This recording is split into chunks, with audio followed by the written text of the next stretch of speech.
we were gonna do an interview, but like I guess you were like going through some like personal things and stuff, everything, and you canceled the Oh, interview yeah. for like a while. Yeah, and it was like, oh, like and stuff, everything. And then I saw you had a book come out, so it was like I reached out to AJ and like it happened. This is awesome. Well, I'm so glad you did because Yeah. now we get to chat, you know? So I was reading your book, Kickass Conservative, which is a perfect title, by the way. So uh, Thank you. you share some really important, like personal details in the book, and I was surprised about a lot of the things. Was it some things that you probably questioned if you should include? Chapter 7, you're talking about, right? Yeah. Mhm. That's right. Well, chapter 7 is, it's one of these juicy things. I said I would share juicy stories. I talk about a lot of the chapters. I talk about how I'm no longer a feminist. I talk about how I love America and that's why I stand for her. And I talk about President Trump. And then chapter 7 is, let's see, where is this? Homelessness, sexual abuse, and suicidal thoughts, Right. and how I faced my traumas to heal and found my purpose in life, including my joy tribe mindset. And then I have Matthew 11:28 there from the Bible. Come to me, all who are weary and burdened, and I will give you rest. So yeah, I definitely would love to hear your thoughts on it because you're one of the few people that I've met because the book just came out Right. today, September 1st. So first of all, you ordered it from Amazon? Yeah, I ordered them from Amazon on Kindle. So Oh, like I was perfect. Yeah, because the Kindle comes out like immediately right. September 1st. And I mean, you just got it, what, like this morning? And you've Yeah. already read it? Yep. Ryan, you're amazing. And Um, will you I please leave me a review too? yes, I will. Like it was a great read. And I a lot of like I didn't know about you, and stuff, everything. I think I kind of know like, just like the basics and stuff, Yeah. everything. You're an artist that you make music and stuff, everything, but I didn't know you had this incredible, like, inspirational story. I think like a lot of Mm. people would be like really surprised to see like all of the struggle and stuff that you've gone through. Yeah. People don't realize that. I mean, I have a smile on my face, and that's because I've been through a lot of stuff. It's because I know, darkness that I can shine the light. And that's really what I've always meant to do. I've always been meaning to do in my life is to be a light in this world. And having gone through a lot, I went through a lot of shame, personal shame of feeling like, oh, I can't share this because people are going to think less of me or they're going to judge me for this. And then I said, it's funny. It kind of came out of not fear, but like more like rebelliousness, kick-assness, is if I ever run for office, which I may do in the future, and I answer that question in my book in the past the back section, questions and answers from my fans, they're going to try to expose this stuff about me anyways. And I thought, well, why not frame it in um the correct context, because they're going to take something out of context. They may try to interview people from my past and try to twist the story and change it. And I'm here laying it all out. I prefer to be honest and forthright and say, listen, I did things I don't, I don't want to do again. I've done things I'm not proud of. And I've also had things done to me that are tragic and produced trauma in my life. And that played out later as, you read the book. So you see that, as a lot of situations where I found myself in strangers' arms and I thought I was looking for love in all the wrong places, where I drank to excess and tried drugs and was a party girl and put on this attitude as if I was carefree when I was dying inside. And I'm not the only one who's been through that, but I am someone who's been through it and has led to success today. I'm in a beautiful partnership, in a beautiful relationship with my boyfriend of 7 months. His name's also Ryan, by the way. So I trust Ryan's. You guys are good guys. Awesome. Yeah, I'm glad that I've got that going for me and stuff, everything. One of the things I was really like surprised by is like I guess you've talked about this before, is that you decided not to have an abortion, which is like, very typical in Hollywood. And you decided Mm-hmm. to have an open adoption. And like, that's not an Mm-hmm. option that is like really presented, like, Yeah. as an option, like, for young girls, because like, a girl gets pregnant and stuff, everything, she goes to Planned Parenthood or like the Right. doctor and stuff, everything. They are like, trying to like encourage them to get an abortion and stuff. That happened to my wife. and stuff, everything with our first child and Wow. stuff, everything. Like, she's like, what? Wow. I want to have this baby. What are you talking about? I know. And your wife, is she a woman of color too? Yes, she is. Yeah. And that's the thing, is like women of color are at more of a risk for abortion pressure than any other group, because Planned Parenthoods are in areas where there are more Black women and women of color. And that's the tragic thing, is that in the city of the city of New York, there are more babies, Black babies, being aborted than born.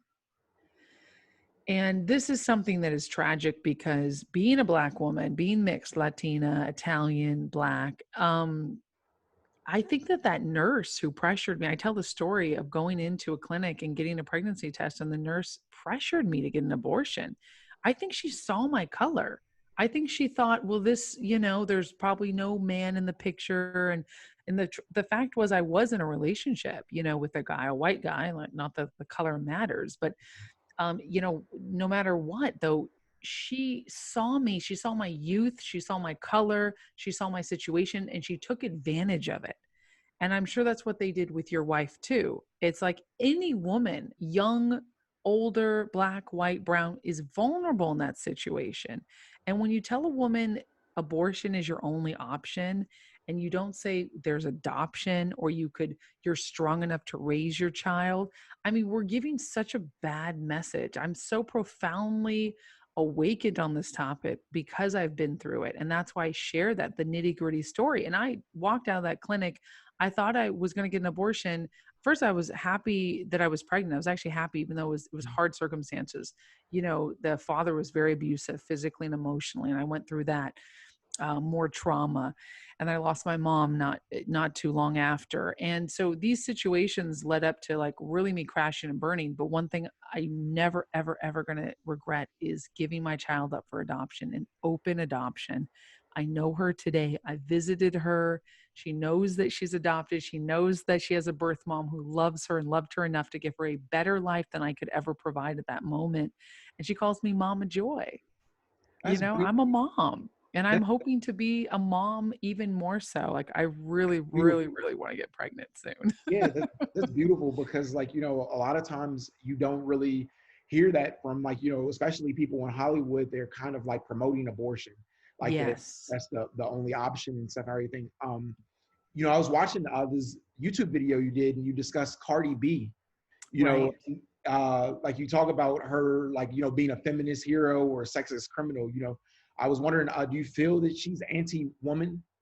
I do. I do. I think she's pro money. The only thing Cardi B is promoting is money. She is saying, sell your body, sell your soul, sell everything about you, sell your people out for money, for the almighty dollar.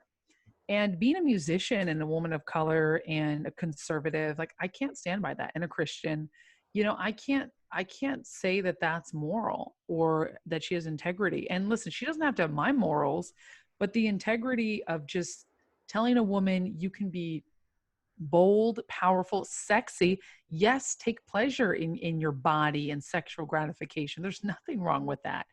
But selling your body for a car, I'll ride that D for a Ferrari. Like, these lyrics, there's some whores in this house. Like, it's not even trying to be disguised. It's telling women, basically, you are powerful if you use a man to get what you want. If you use your body to get what you want. If you discard them and discard your body as if it's nothing. And listen, I bought into that lie, but I was deep in trauma. I tell the story in chapter 7 without exposing too many details, because I want people to read Yeah. it. But I did things, I stripped, like, and no one knows that, but I was a stripper for all of like 3 weeks, but still I was a stripper, and I loved it. I would have told you it was Did you strip in empowering. California? Oh yeah, I was like, I'm powerful, I'm empowered. Woo, look at me. I'm naked on stage. I mean, I'm a bit of a nudist and I love to dance. So I was like, it's not so bad. But it wasn't just me getting at a party and going, oh, this is fun. This was me acting out of trauma, acting out of trying to find power, of having been sexually abused as a child myself, and of trying to be the powerful one this time that uses my body rather than someone else using my body. It doesn't matter though. Both of those scenarios put me as the victim. Like being out there and doing those things and worse doesn't help you find yourself. It doesn't help you find empowerment. I found empowerment when I healed from the trauma, when I said, I don't have to do this just to be liked or to be loved or to feel confident. I don't have to, sleep with a different person every night and party and drink to excess and do all these things. I live such a quiet lifestyle now, but I'm busier than ever. I feel like sexier than ever and more confident than ever because I found who I am, and who I am doesn't reside in those situations. And for Cardi B to tell young girls, to tell women this is power, is dangerous. That's not power. That's not empowerment. She may be empowered now, but she's said, I'll sing whatever lyric you want me to sing because it makes the record labels money. It makes the record labels to be ignorant. It makes them look good because they're making money off of a caricature. And I'm like, that's not who I want to look at as a role model. Yeah, and that's like one of the very common things in hip hop right now and stuff, everything, where it's like, the artists that are kind of propelled to the top, and in the music industry as a whole, where they push these negative images about like drug Yep. use and like, the love of money. What was the biggest thing that changed your mindset? The biggest thing that changed my mindset was realizing I was acting out of sickness, is that I was hurt and I was damaged, and I had not confronted that. I had not gone into therapy. I had not, revealed that in church, and I hadn't been connected to a spiritual source for a long time. And I'd pray to God and I'd be like, why is my life like this? Why is like, basically complaining to God, right? And like trying so hard, but realizing it was my responsibility to let go. It was my responsibility to confront the pain, to work through it. You don't get over it, you work through it. And when I really crashed and burned at around 23 years old, after drinking and drugging and partying and having given a child up for adoption. And I didn't do drugs or drink while I was pregnant, but I was in an abusive relationship. That was my addiction. It was like the violence was almost addicting. It was like, that's what I thought I deserved. I needed chaos, because if I stopped and just was still for a little bit, I would realize that my life was a mess. I would realize that I was not where I wanted to be. And that was so hard for me. Somebody who had been propped up in high school, graduated early, straight A's, was like this Bible believer, president of the chess club, like good girl, cool, funky dresser, kind of quiet, kept to myself, but artistic and very, I had a lot of friends that were like the nobody kids, the cast offs. Those were my friends. I loved those kids.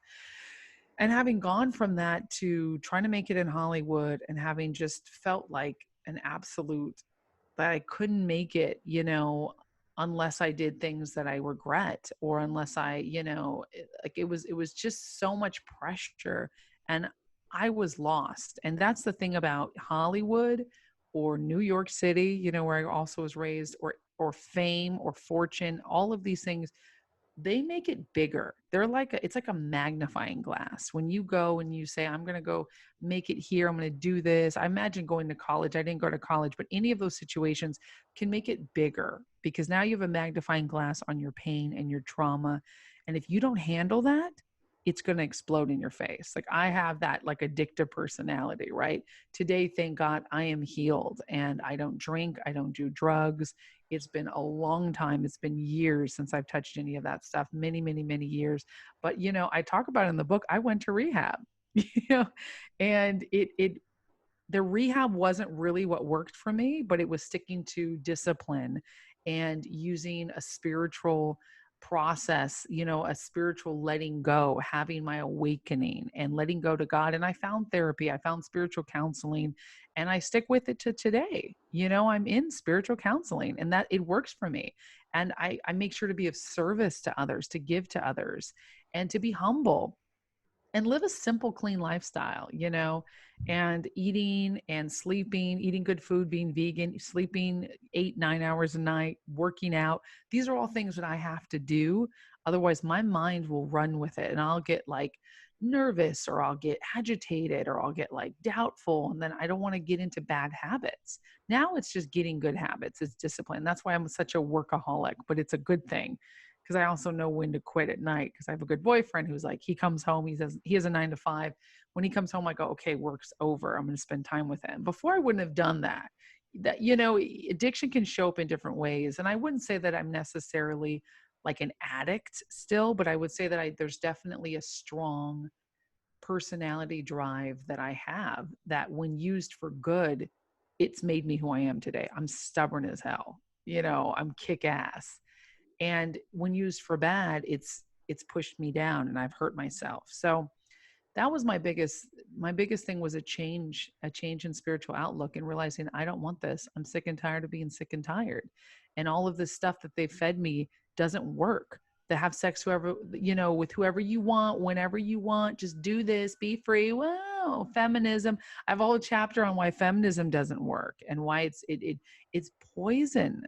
And this book is not just for men, for women, it's for men as well, because men and women have to work together, right? We have that masculine and feminine, and we need that in this world. And it's that journey shaped me to becoming the strong voice I am today. It really led me to being a stronger conservative.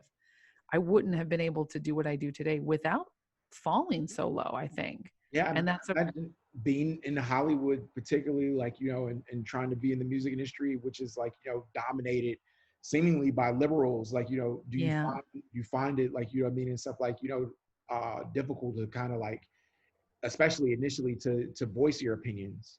right. Because you talk about that in the book a little bit about like, and stuff initially, like having the fear, like,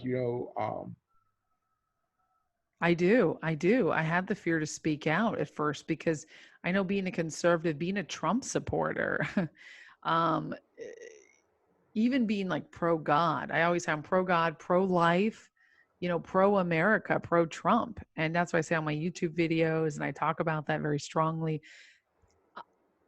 Honestly, people have been fired for less, like blacklisted for less. And that was very scary for me because I have friends who are also conservative and who still are, who can't talk about it because they're scared. They're, working in NBC, they're working at ABC, they're working in big prominent studios, movie studios, they're working for labels, they're managing artists, and they're secret Trump supporters. And they're like, I love what you're doing, but I got to be secret about it because you can get blacklisted. I've been blacklisted from events. Oh, yeah. I've definitely been, fired from gigs. But guess what? I'm independent. I don't have a label. right. I hit number one on iTunes, Amazon, and the Billboard charts, which is unheard of. Yeah, And the press still keep talking about me, love me or hate me. That's why I have a whole chapter on how to deal with haters. I share my secrets after 4 years and really beyond it. The lifestyle of haters, right? Like if you're doing anything, you got haters. I'm sure you got haters, Ryan. We all do. I'm sure many of your listeners have haters. Honestly, if you don't have haters, you're not making a big enough splash. But there right. is techniques to, give yourself confidence and to realize and put them where they are. They're not someone to be afraid of. They're not even somebody to directly address that all that often. But there are techniques I use, and I put that in Kick-Ass Conservative because that's one of the biggest questions I get from my fans. And so it was very scary to step out on that red carpet and do what I did, but there was something rebellious in me that just said, I can't take it anymore. Why should we have to be silent? It's not okay. The silent majority needs to be loud, especially now for this election. You talk about haters, and one of your haters, Leah Remini, who in the past was a Scientologist, and she Hmm. accused you of using the Trump administration for a career boost. What are your thoughts about her attacks on you? I don't know who she is. Like, I don't know her. Yeah. I've heard of her, but it's like somebody who doesn't know you, who just wants to attack you. And I'm like, great, Oh, you've got she a blue talks like check you mark. guys I've got like a blue check mark. she You can talks like start some she knew you very nonsense. well. Yeah, it's like you could start nonsense on Twitter and get a couple likes and start drama. And I mean, all I know is like she used to be a Scientologist and she was a nobody before that. And they helped her. The church helped her big time. I'm a Scientologist as well. And I'm like, it's helped me tremendously. This is spiritual counseling. It's got me over, drug addiction and trauma addiction. And anything that'll help you is a good thing. And if you're going to attack somebody, and that's kind of your whole career, that's very sad and very bigoted. For sure. and stuff, everything. In the book, one of the things you talk about is being against, the Francis Scott Key statue being pulled down in San Francisco. Obviously, he wrote the Star Spangled Banner, but he Yes. also owned slaves. When should we, tear down racist statues?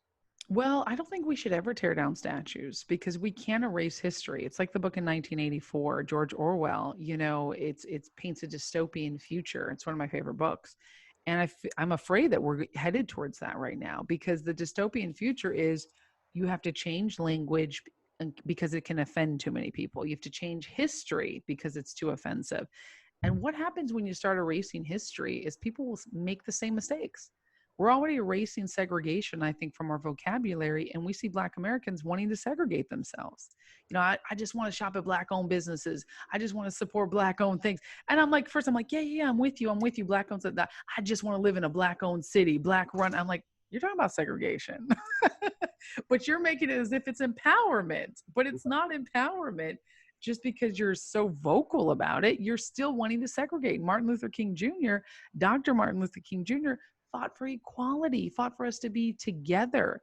And it's like, it's never been a better time to be African American, to be Latino, to be a woman, to be LGBT, to be any of these minority groups that make up this beautiful country and this world. It's never been a better time to be an American. I totally agree with you about that. And one of the things and stuff you talked about is the Black Lives Matter movement and stuff, everything. I see a lot of things and stuff, everything wrong with that movement. Can you Yeah. talk about your thoughts about them? They're very Marxist and they're very violent. And as the recent riots, burning, and looting have concluded, they do not care about Black lives. That sentence everyone can agree with: Black lives matter. Yes, they do. But what about unborn? What about David Dorn, right? The retired police officer who died protecting a pawn shop during one of the Black Lives Matter. I can't even call it a protest. It's violence. The riots, the violence, the burning, the absolute insanity that's going on. It's a Marxist organization, and they said, if you don't do what we say, we're going to burn it down. That's not fighting for anyone's lives, and we're Black, we're African American here, and we're like, listen, does racism exist? Yes. But are you talking about these people who were shot by the police officers? 8 people that were shot this year, which we don't know. There's different mitigating circumstances around that. You can't just assume. But what about other people who were shot? They only look at if a white cop shot a Black person, but they don't look at, Cannon Hinnett, that 5-year-old little boy, white boy, was shot by a Black guy, a man, a grown man, who was a Black Lives Matter supporter. And all the comments on his page after he shot him were like, yeah, that boy was privileged. You should have shot him. A 5-year-old little boy. What Yeah, are we working towards? right. What is this? This is topsy-turvy insanity. It actually breaks my heart. I think there's a lot of good people who think they're doing a good thing supporting Black Lives Matter. But when you dig into it, you dig into the history, it's always been violent. It's always been negative. It's never been for the people. Yeah, like the little boy though, his killer was arrested and stuff and everything. Like, which I will say, I think like a lot of the argument and stuff and everything is that these police officers are killing Black men, but they're not being arrested. But like when you look deeper into like some of the incidences of like what happened, it wasn't like like the incident of like Walter Scott where he's running away from the police and he's wrongfully killed by a police officer. Obviously, Mm, something should be done in a situation like that. But absolutely. then like some of these other situations and stuff, even with the George Floyd situation, is a little bit more questionable and some It's everything. murky. Yeah, we Yeah. started It's looking and murky. I mean, I was all for it. I was heartbroken and shocked when I heard about George Floyd. And then there was the test came out and he had drugs in his system. And that's what they're saying he actually died of. you're right. The Now, fentanyl. no matter what though, that police officer was using unnecessary brute force. Like, I don't think you should do that, Right.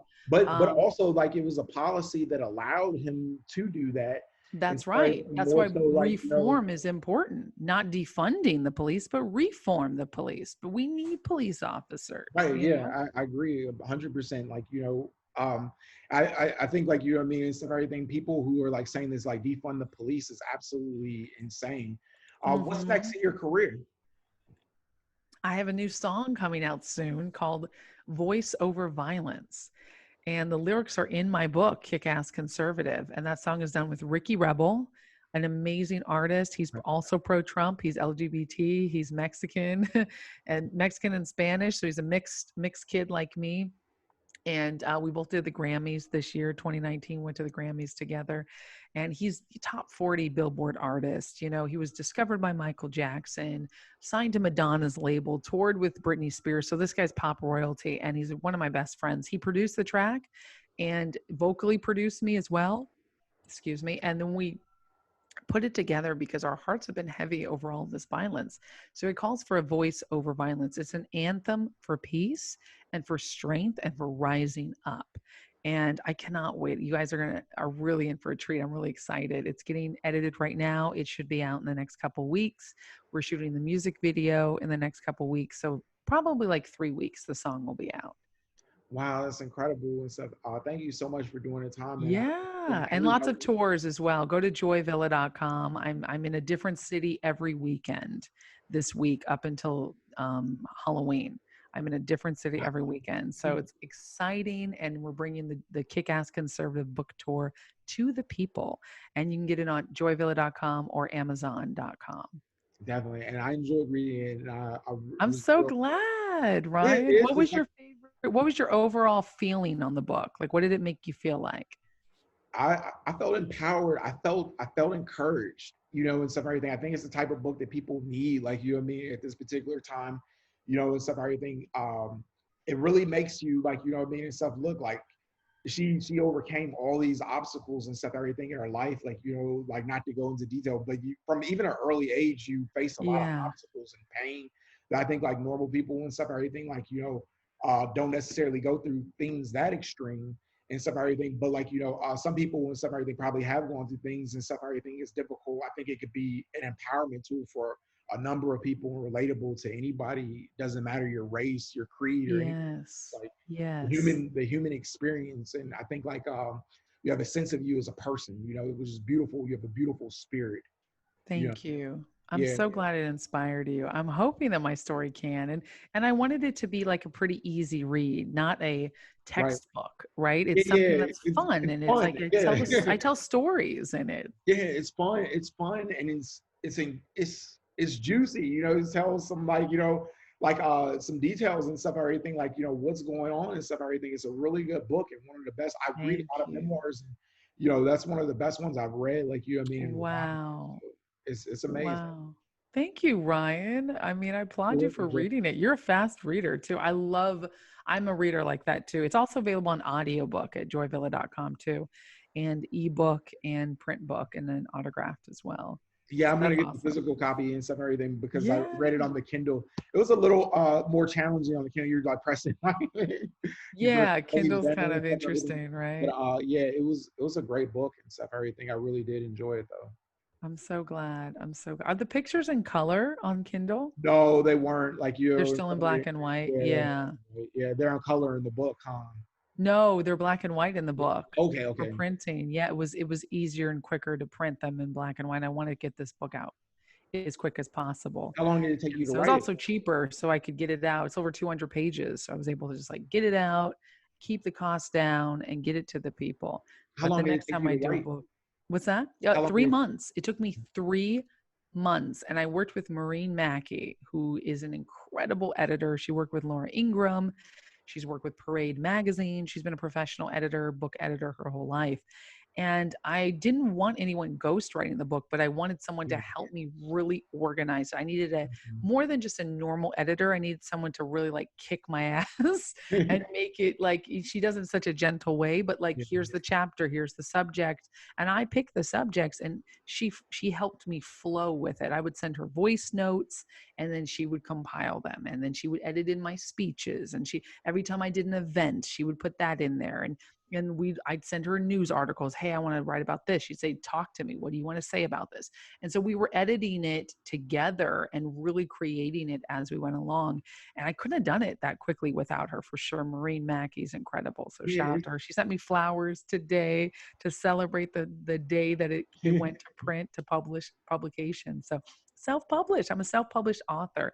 It's That's already hit awesome. number 17 on the Women in Politics. So I'm Oh, a best-selling congratulations author. and stuff, everything. It's an incredible book. It's very heartfelt. I wasn't like, expecting it like to read it to have so much depth, like, and stuff, not just Yeah. saying like, but a lot of conservatives and stuff, everything, they somewhat come off as kind of cold, like, and stuff, everything that they wouldn't necessarily, Yeah. and I've read some other like conservative books and stuff, like, Mike Huckabee's book is like, Okay, I really like that, yeah. but yours is one of my favorites and stuff, everything. I think it was more relatable to me, so. That's what I wanted it to be. That's awesome. I want it to be like kind of like a conversation, like as what you get with my lives and what you get on my social media. Well, WYSIWYG, what you see is what you get. Thank you, Joy. I really appreciate you for taking the time. I really appreciate it. So, Totally, Ryan, you're awesome. And I'll post this to my socials as well. I Thank appreciate you. you. You're welcome. Have a great one. Okay, bye.